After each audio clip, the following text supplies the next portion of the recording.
한 달 전부터 아무도 모르실 수 있지만 저는 나름의 혼자 시리즈 설교를 이어가고 있었습니다. 아무도 모르실 수도 있어요. 요다엘의 이제 주인공들인 요셉과 또 다윗, 그리고 마지막 인물 다니엘에 대해서 계속해서 말씀을 이어가고 있었습니다. 그래서 제가 이 요셉 설교를 처음 시작하면서 우리 교사들과 또 이제 요다엘 학생들 중에서도 심지어는 요다엘의 이름의 뜻을 몰라서 대답을 제대로 하지 못한 적이 있었다, 이 얘기를 했었는데, 이제는 그래도 요다엘의 뜻이 뭘까요? 라고 이렇게 물으면은, 전체는 아니더라도 한두 명 정도는 이제, 요셉, 뭐 다윗, 다니엘 이렇게 얘기할 수 있지 않을까 혼자 생각해 봤습니다. 우리 교사들은 이제 다들 기억을 하시겠죠? 네. 아멘. 오늘 살펴볼 다니엘은 당시 예루살렘을 점령하였던 바벨론에 또 포로로 끌려간 인물이었습니다. 오늘 본문을 통해서 우리는 다니엘에게 나타난 세 가지의 모습들을 보려고 합니다. 바벨론 왕 느부갓네살은 어린 왕족 소년들을 포로로 끌고 와서 바벨론의 언어와 문화들을 가르쳤습니다. 어려서부터 3년간 교육을 시켜서 바벨론 왕을 섬기게 훈련시켰습니다. 이 당시 다니엘의 나이가 15살 정도라고 합니다. 그래서 이들은 왕이 먹는 진미를 함께 먹을 수 있게 하면서 다른 포로들과는 달리 더 좋은 특혜를 누리게 해주었습니다. 그리고 마지막으로는 이들의 이름을 바꾸었습니다. 1장 7절에 보시면 다니엘을 벨드사살이라고 얘기하고, 하나냐는 사드락, 미사엘은 메삭, 아사랴는 아벳느고라고 이름을 바꾸는 모습을 볼 수가 있습니다. 우리나라에 빗대어서 생각해 보면은 우리나라에도 비슷한 과거가 있습니다. 일제강점기 시절에 일본이 우리에게 했던 일들을 이때 이미 2000년 훨씬 전에 바벨론이 예루살렘에 똑같이 행하고 있었습니다. 일본말을 배우게 하고 또 그들의 문화를 가르쳤고, 마지막으로 창씨개명을 통해서 이름을 모두 일본 이름으로 바꾸게 했었습니다. 많은 독립운동가들이 당시 그래서 창씨개명에 반발을 했습니다. 단순히 일본 이름이 마음에 들지 않아서 이런 이유가 아니라 이름을 바꾼다는 것이 단순히 불리는 호칭의 변화에서 끝나는 것이 아니었기 때문입니다.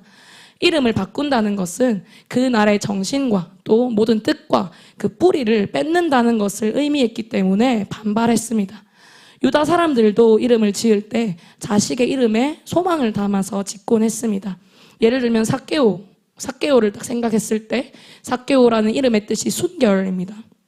그래서 삭개오의 부모님들은 자신의 아들이 순결한 유대인으로, 순결한 하나님의 아들로 살아가기를 바라는 그런 소망을 담아서 삭개오라는 이름을 지었습니다.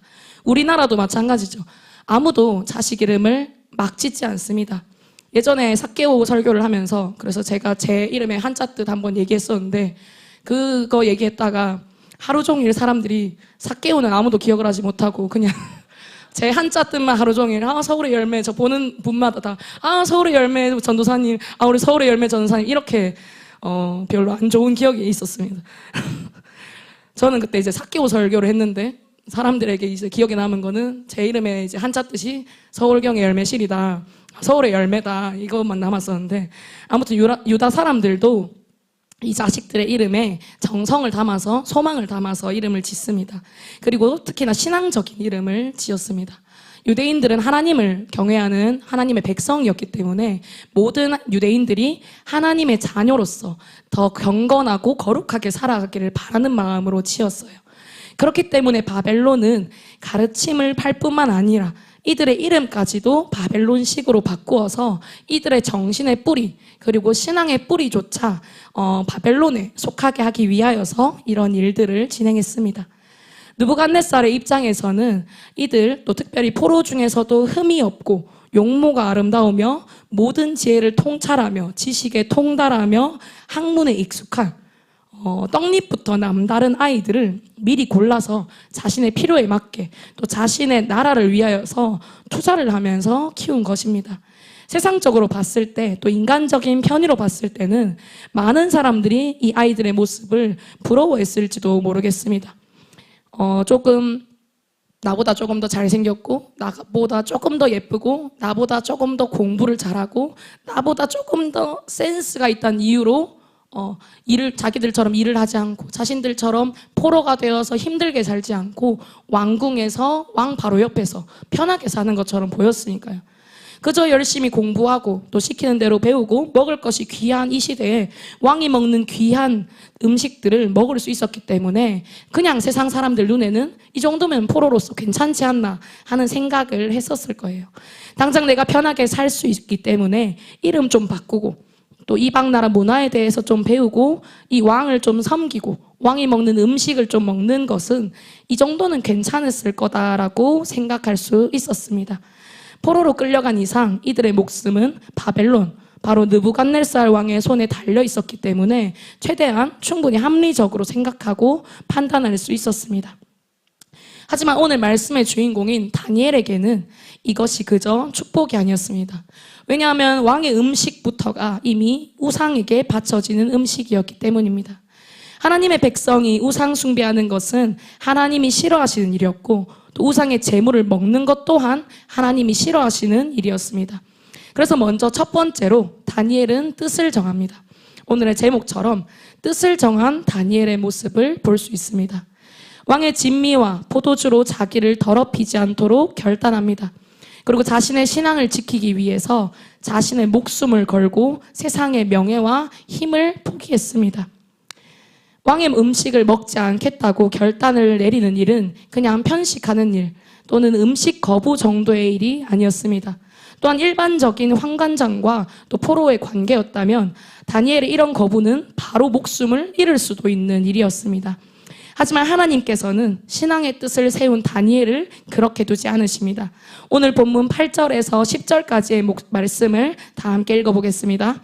1장 8절에서 10절 말씀입니다. 시작.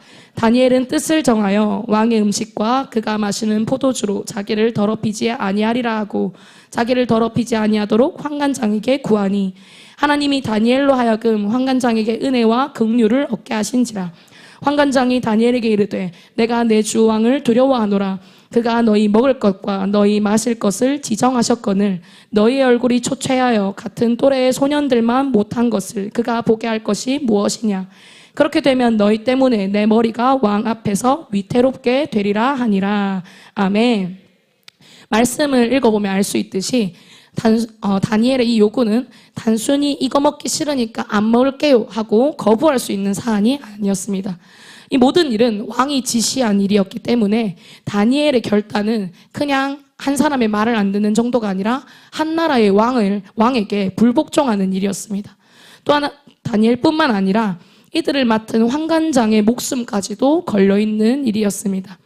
하나님이 은혜를 주신 다니엘은 이런 결단에도 목숨을 잃을 위험에 처하는 것이 아니라 환관장이 이 포로에게 오히려 자신의 상황을 얘기하면서 자신의 왕이 두렵다며 자신의 상황을 설명하고 자신의 두려움에 대해서 이야기합니다. 그리고 이 말은 다니엘 때문에 자신의 목이 달아나게 생겼는데 그걸 책임질 수 있겠냐는 말이기도 합니다. 책임이라는 것의 무게는 생각보다 굉장히 무겁습니다. 무언가를 책임져야 할 때가 될 때 우리는 두려움을 느끼기도 하고 때로는 눌리기도 합니다. 사람들이 나이가 들면 들수록 더 마음에 뭔가 평안함이라든지 또는 남을 배려하는 마음이라든지 사랑하는 마음이라든지 섬기는 마음이라든지 이런 마음들이 사라지는 이유 중에 하나가 저는 책임감이라고 생각을 합니다.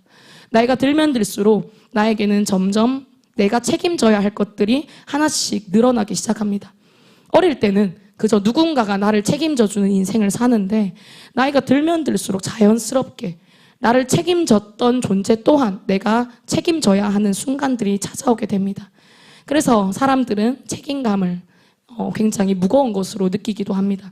어떤 사람들은 무언가 일의 책임을 맡게 되었을 때 그런 두려움을 느끼기도 하고 또 어떤 사람들은 사람 관계에 대해서 책임을 져야 할 때 두렵거나 눌리기도 합니다.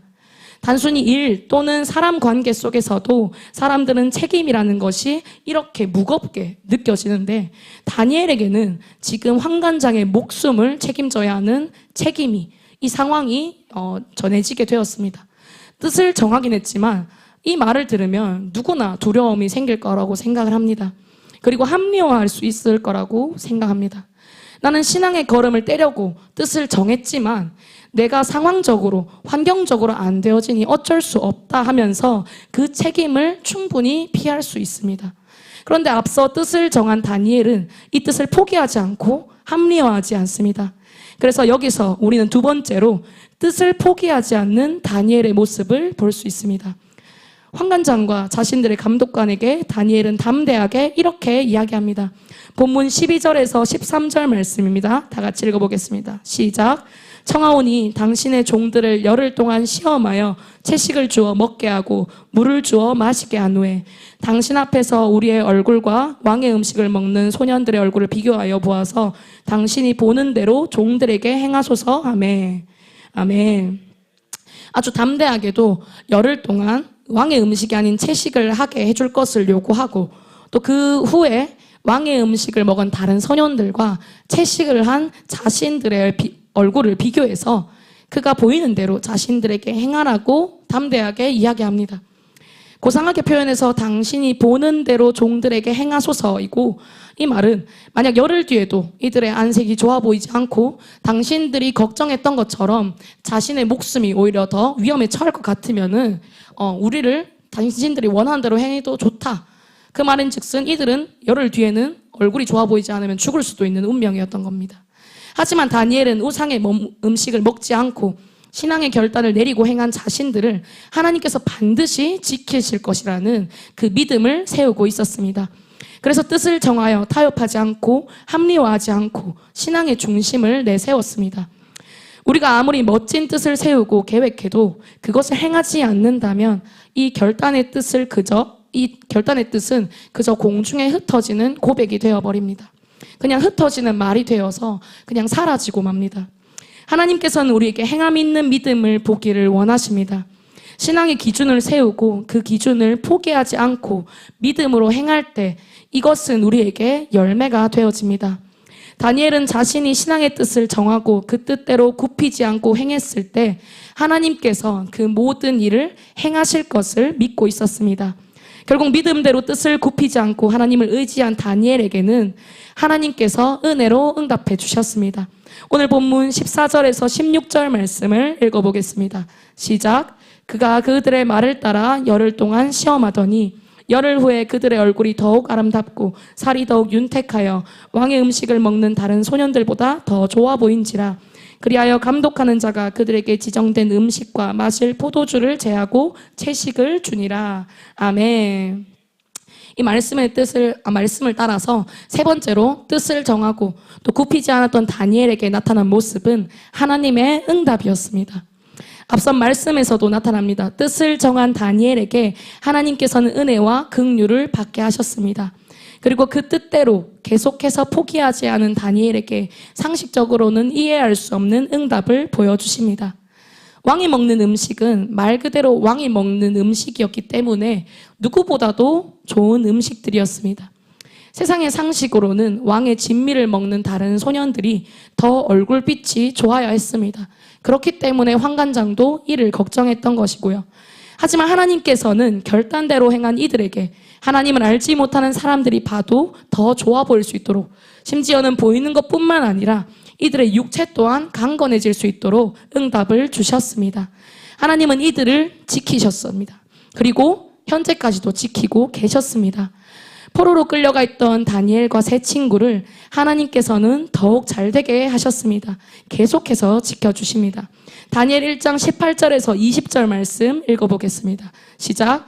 왕이 말한 대로 그들을 불러들일 기한이 찼으므로 환관장이 그들을 느부갓네살 앞으로 데리고 가니 왕이 그들과 말하여 보매 무리 중에 다니엘과 하나냐와 미사엘과 아사랴와 같은 자가 없으므로 그들을 왕 앞에 서게 하고 왕이 그들에게 모든 일을 묻는 중에 그 지혜와 총명이 온 나라 박수와 술객보다 10배나 나은 줄을 아니라.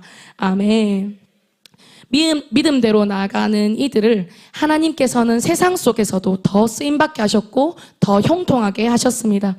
다니엘의 말씀을 보면 알 수 있듯이 이들은 어떤 순간에도 자신의 믿음을 또 그리고 그 믿음의 결단들을 포기하지 않았습니다. 왕이 자신의 우상들에게 절하라고 한 순간에도 이들은 믿음의 결단을 포기하지 않았습니다. 심지어 그 벌이 풀무불에 던져지는 것이었음에도 불구하고 이들은 믿음을 저버리지 않았습니다. 진짜 목숨이 걸린 일이니 어쩔 수 없습니다 하고 합리화하지 않았습니다.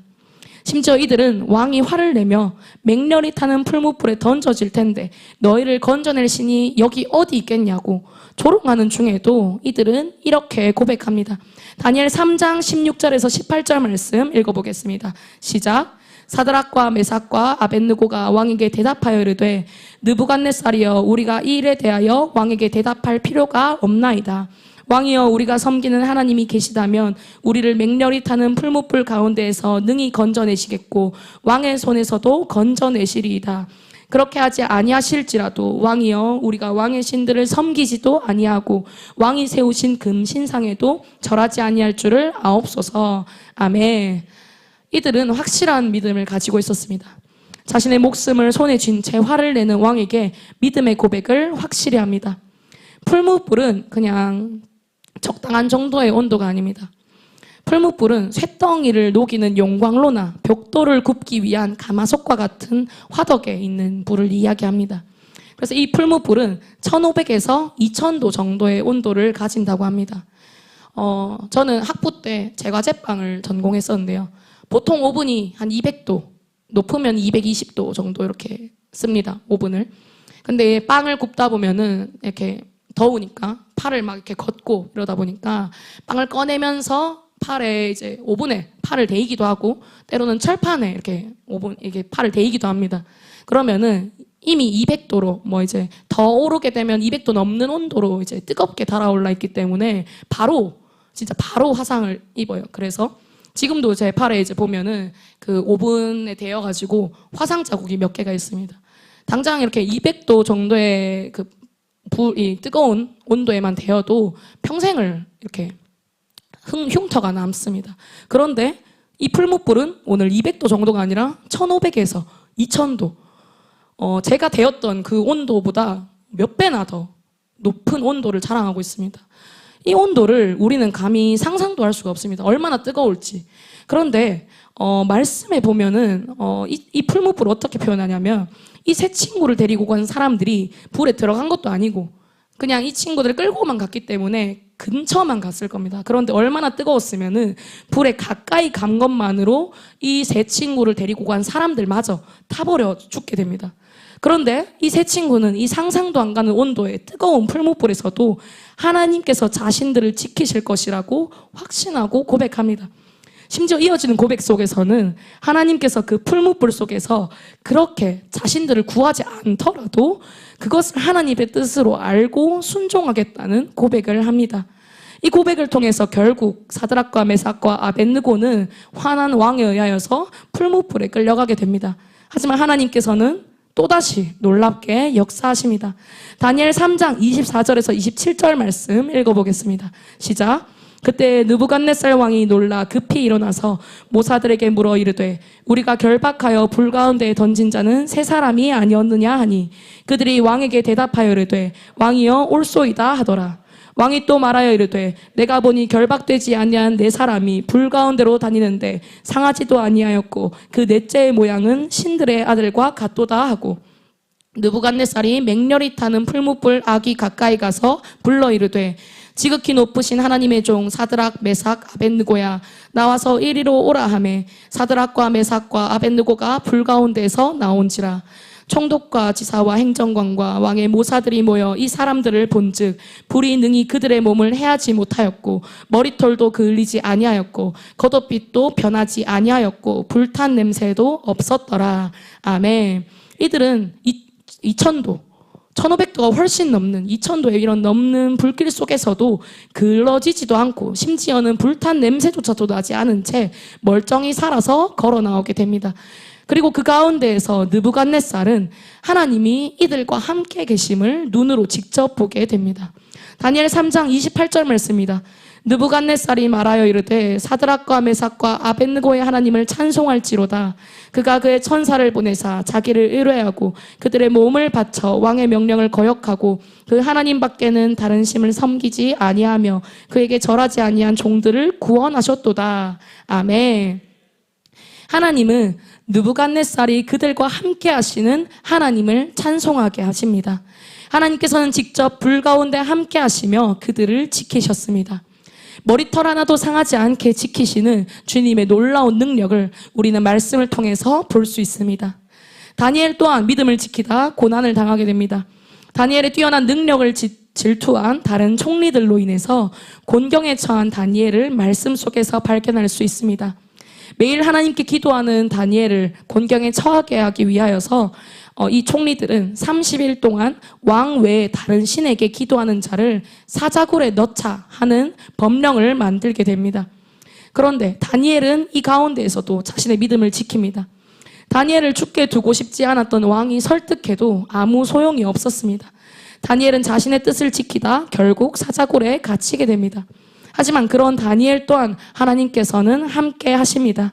다니엘 6장 19절에서 23절까지의 말씀 다 같이 읽어보겠습니다. 시작. 이튿날에 왕이 새벽에 일어나 급히 사자굴로 가서 다니엘이 든 굴에 가까이 이르러서 슬피 소리질러 다니엘에게 묻되 살아계신 하나님의 종 다니엘아, 내가 항상 섬기는 내 하나님이 사자들에게서 능히 너를 구원하셨느냐 하니라. 다니엘이 왕에게 이르되 나의 하나님이 이미 그의 천사를 보내어 사자들의 입을 봉하셨으므로 사자들이 나를 상해하지 못하였사오니 이는 나의 무죄함이 그 앞에 명백함이오며 또 왕이여 나는 왕에게도 해를 끼치지 아니하였나이다 하니라. 왕이 심히 기뻐서 명하여 다니엘을 굴에서 올리라 하매 그들이 다니엘을 굴에서 올린즉 그의 몸이 조금도 상하지 아니하였으니 이는 그가 자기의 하나님을 믿음이었더라. 아멘.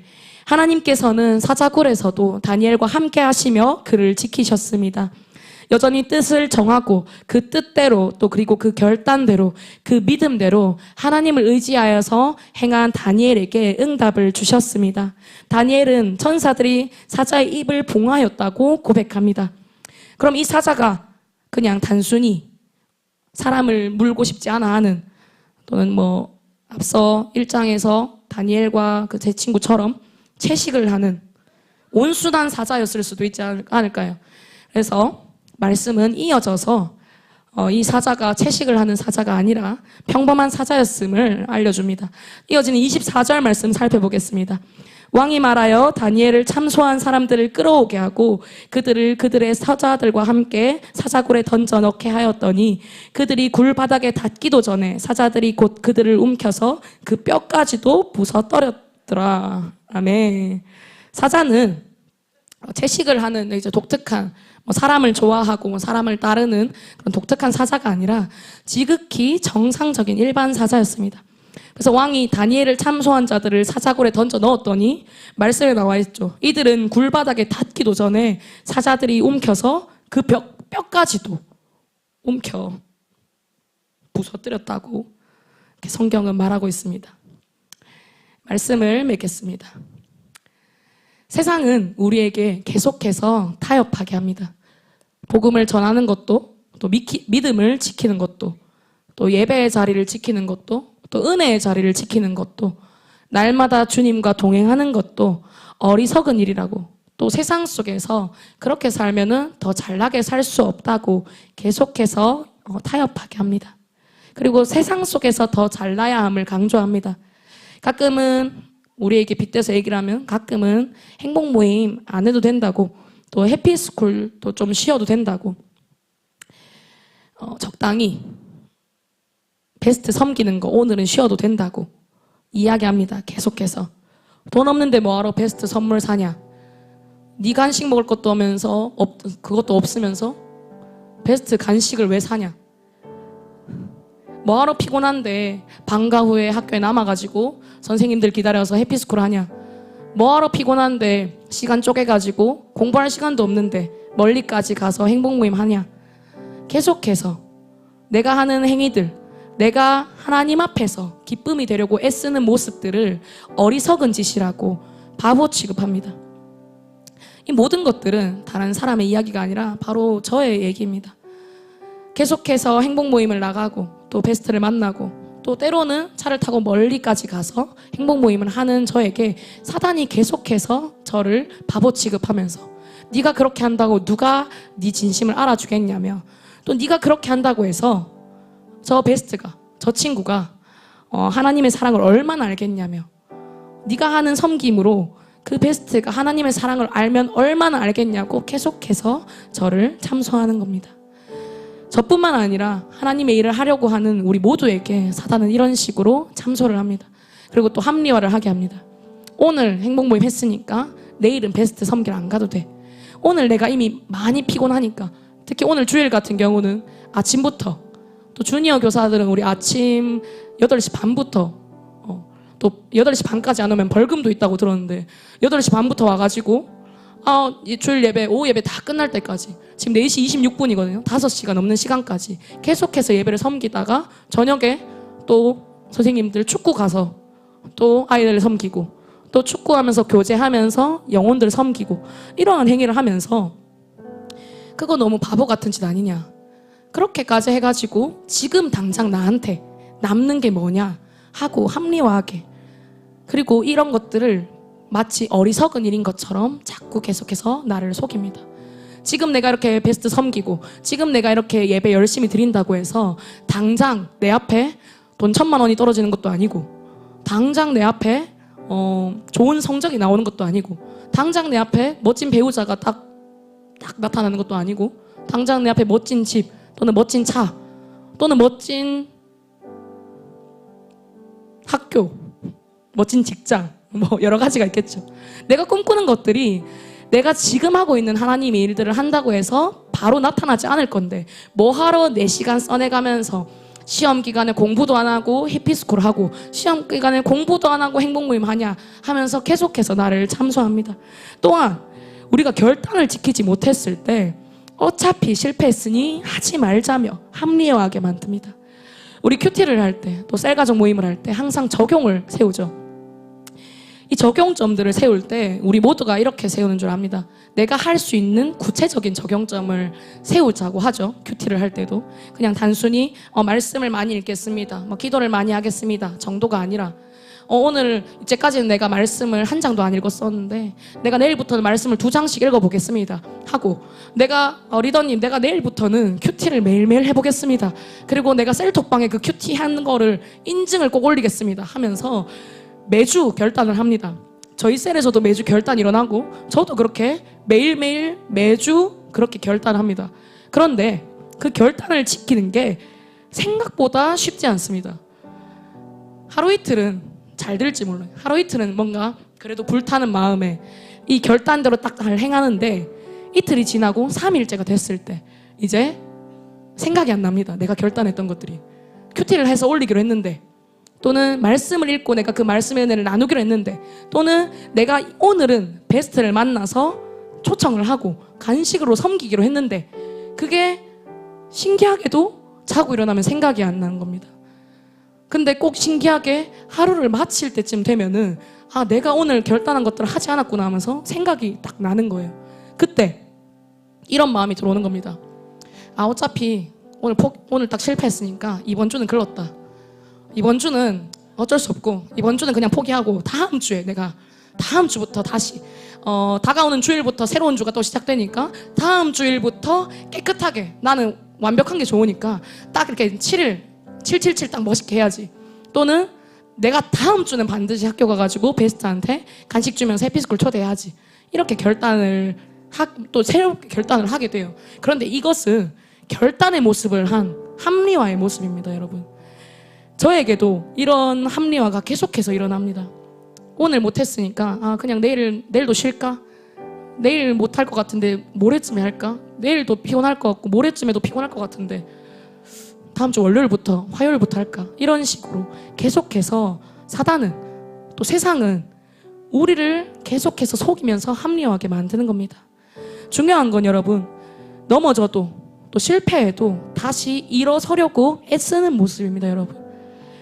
그래서 저는 매일매일 저에게 그렇게 결단을 합니다. 저희 셀 가족들에게도 실패했다고 해서 그냥 바로 그치지 않고 그 다음날 다시 또는 그것을 깨달은 그 순간 다시 도전하면 된다고. 그리고 저 스스로에게도 계속해서 그렇게 되뇌깁니다.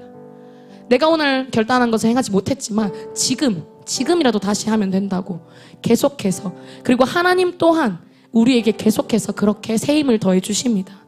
한 번에 일어서지 않아도 됩니다. 한 번에 일어설 수 있는 사람은 생각보다 잘 없습니다. 하지만 중요한 것은 일어서려고 애를 쓸 때 그때 하나님께서는 완전히 일어설 수 있는 힘을 더해 주십니다.